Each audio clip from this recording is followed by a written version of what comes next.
get this, picture this, 1694, France, and there's this like crazy famine going on. Oh, wow. Yeah, and Harari, in Homo Deus, he describes it like people are so desperate they're eating things you wouldn't even believe, like cats, Oh, God. horse flesh, even like blood and offal, Yeah. just to survive. It's wild. Yeah, I mean, talk about a different world, right?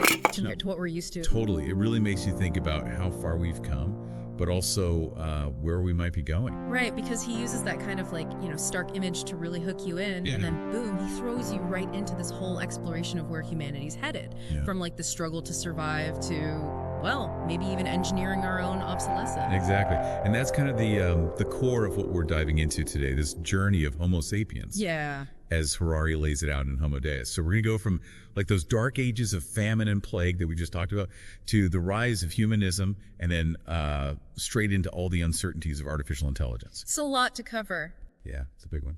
And it feels like the excerpts that you've pulled together really capture that whole like breadth of the book. We're going from, these vivid historical accounts to like straight up philosophical discussions about consciousness, even like the nature of reality itself. Exactly. Okay, so let's start with some of those victories Harari talks about. Okay. Because even amidst those, those horrific famines, humans, we've accomplished some incredible things. Right. And he brings up the Black Death, not just as like a one-time event. Oh, yeah. But this recurring nightmare throughout history. Over and over again. Yeah. And he also, he doesn't want us to forget about how European diseases impacted native populations. Right. Like in America, Australia, and the Pacific Islands. Oh, yeah. He talks about mortality rates reaching 90%. Just imagine that. Entire civilizations wiped out. It's hard to even comprehend, right? It's just huge. Yeah. It's so massive. But then he hits us with this surprising fact that violence is a cause of death. Okay. Has actually gone way, way down from like 15% in ancient agricultural societies to just 1% today. It's like, it makes you realize how much our world has actually changed. Yeah, and you really see that reflected in one of Harari's most striking statements in the book, where he says, sugar is now more dangerous than gunpowder. Wow. That's pretty thought-provoking. It's a good one. It's like, okay, we may have tamed war. Right. But now we're facing these new battles, right? Against obesity, heart disease, all these chronic illnesses. Yeah, it's a totally different landscape of threats now. Completely different. Yeah, and it's like that leads us right into this whole discussion of like humanity's quest for immortality. Right. He argues that like we don't need divine intervention anymore to overcome death. He literally says a couple of geeks in a lab can do it. That's so Harari, so bold, always pushing those boundaries. But, considering all the advances in medicine and biotechnology, he's not that far off, is he? I mean, you're right. It's a trend we're seeing. We're extending lifespans, tackling diseases that used to be, death sentences. So even if we never quite achieve immortality, just that pursuit of it is changing how we think about, what it means to be human. For sure. So we've sort of conquered famine and plague, at least to some degree, drastically reduced violence. Now we're striving for immortality. It's a lot. Those are some major milestones for Homo sapiens. But then Harari throws in this concept of humanism. So where does that fit into all of this? So he positions humanism as this sort of successor to theism. Okay. Like humans are the main characters now instead of the gods. And he describes it as, the shift from praying for rain to building irrigation systems. Right. It's like we finally realize we're the ones in control, like writing our own stories. Exactly. And he highlights these, he calls them intersubjective realities as being super important for this change.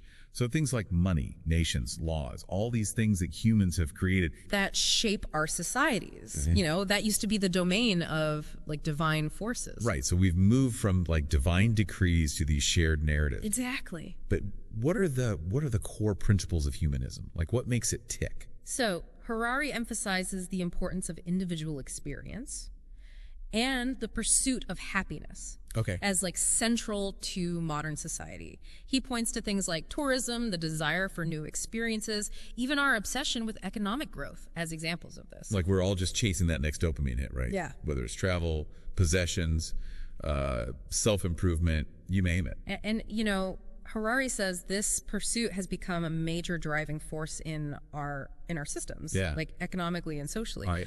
We operate under the assumption that happiness is something we can like get, acquire, or earn. Okay, so we've gone from battling famine to embracing humanism with its focus on individual fulfillment. But then Harari kind of throws this curveball, right? He says biotechnology and AI are potential threats to humanism itself. Yeah. That's a pretty big shift in the conversation. It is, yeah. But it's also where things get really interesting.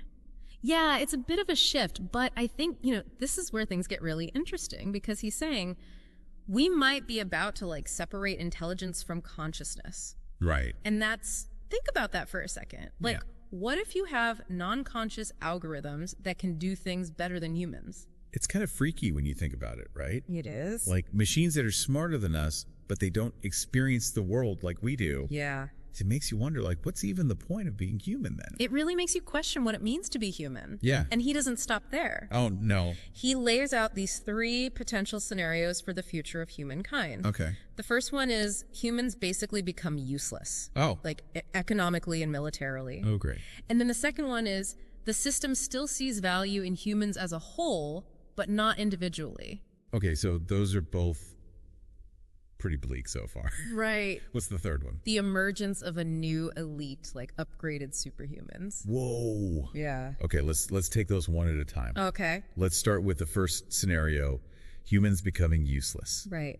What would that even look like? But just imagine AI can do everything we can do, but better, faster, cheaper. Right. Jobs are all automated. Wars are fought by drones and algorithms. Yeah. So then what role do humans even play? Yeah, it's like we're just pushed to the side. Yeah. Our skills, our knowledge, it's all obsolete. And it challenges the whole idea of humanism, right? Yes. Like if our value comes from our intelligence, what happens when machines are more intelligent than us? Exactly. It's like it makes you question our whole purpose. Yeah. Our significance. Exactly. Okay, well, let's think about scenario 2 then. The system valuing humanity, but not individuals. Right. What would that even mean?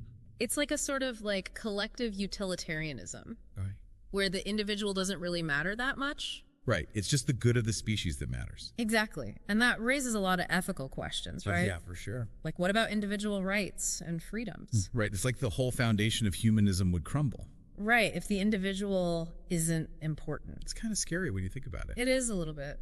Okay, so let's move on to scenario 3, the superhumans. Okay. This sounds like something straight out of a movie. It does, but Harari says that biotechnology and AI could be used to like enhance human capabilities in huge ways. In what ways? Like intelligence, lifespan, even consciousness itself. So we could be like super smart, super long-lived, super conscious. Yeah, potentially. Wow. But what if only like a few people have access to that? Then it's not really a utopia. Right, it's more like a dystopia. It's like a whole new level of inequality. Yeah, where you have like these superhumans. And then everybody else. And it really makes you think about, what does it even mean to be human at that point? Exactly. Like if we can fundamentally change ourselves, where do we draw the line? And who gets to decide? Right. This is getting pretty heavy. It is heavy stuff. But then he takes it even further and he starts talking about the nature of reality and consciousness. Right. And like how we might be getting it all wrong. Yeah, he gets really philosophical here. Like he's questioning how our subjective experience relates to objective reality. I mean, how could we be wrong about something as basic as reality? Well, think about the Turing test. Okay. You know that experiment where you try to figure out if you're talking to a human or a machine? Yeah, I've heard of that. So Harari says the Turing test is limited because it only looks at outward behavior. Right. It doesn't tell us if a machine is actually conscious. So just because a machine can pass the Turing test doesn't mean it's actually thinking and feeling. Exactly. And Harari suggests that consciousness might be something totally different from, like, intelligence or information processing. It's hard to wrap your head around. Like, how can we even know if another person is conscious? Right? Let alone a machine. It's the classic problem of other minds. Yeah. We can never really know what's going on inside someone else's head. We just assume they are because they act like us. Right. We assume they have similar experiences to ours. So we're back to those shared narratives we talked about. Exactly. We create these stories about ourselves and the world. And we assume that other people are doing the same thing. But what happens when those narratives break down, like especially as AI gets more and more sophisticated? That's the big question Harari wants us to think about. What happens when we can't even agree on what consciousness is? Right. How do we deal with machines that might be smarter than us, Yeah. but that we don't understand? It's like we're heading into uncharted territory. It is. And then, just when you think it can't get any weirder, Right. he introduces this idea of datism. Yeah? Okay, so what is datism?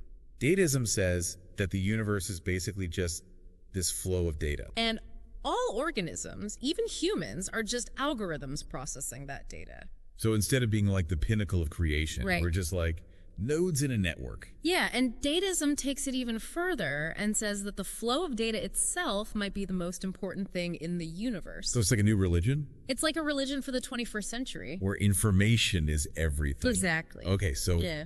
if we're just algorithms, does free will even exist? Right. Do our choices really matter? These are some deep questions. They are, and Harari doesn't give us any easy answers. Of course not. He just wants us to think about these things. To challenge our assumptions. Capital- Wow, we've covered a lot of ground. Yeah. From humanity's triumphs to the rise of humanism, the potential threats of AI, Right. and now this mind-blowing concept of datism. It's a lot to take in. Yeah, it's a lot to process, right? All these ideas about algorithms and superhumans and the universe's data. It's like, whoa. It really makes you think.